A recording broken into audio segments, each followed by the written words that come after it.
If I told you you could save hours every week with this one simple tool?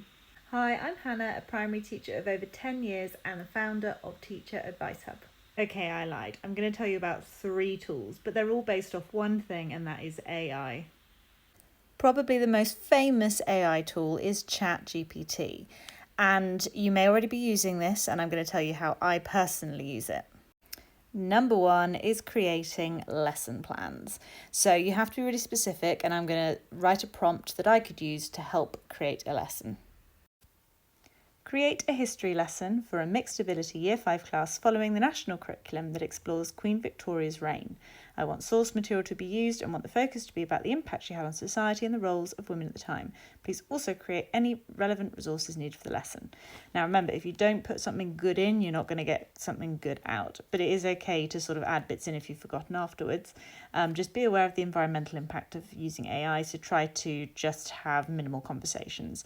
Now, I've said create any relevant resources, but I will say that ChatGPT is not very good at doing that sort of thing. However, brief look, you can see, come up with a structure, come up with tasks, and sort of try to do resources, but they're not, you're going to have to sort of kind of create them yourself. But here you can see they've tried to make a worksheet, that sort of thing. One other massive time saver is getting ChatGPT to write your model texts for you. So have a think about what you want if you're doing a bit of description, if you're doing a formal bit of writing, whatever it is, get ChatGPT to create that model for you. It saves you so much time. Obviously, you do need to check what it comes up with. You do need to proofread. You do need to check that it's got the things that you want. And when you're making your prompt, be really specific on what you want in your model text. I don't write just figurative language. I specifically say things like similes, metaphors, personification, because I want to make sure that it's getting in the elements that I'm teaching to the children. Now, Gemini is almost exactly like ChatGPT, but it's more of a sort of internal model. And schools can actually create a sort of locked version of Gemini that works with just your email address. So it's even more safe, meaning that the information that you're putting out there doesn't necessarily help the model grow.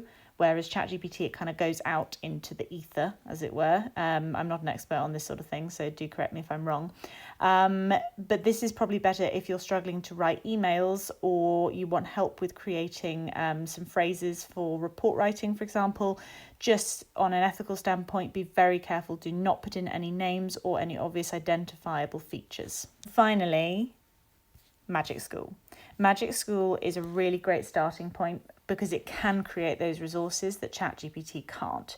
And you can see here there is so many things to be used, including things to even help if you are a mentor. There's like things to help with teacher observations. There's so much that you can do.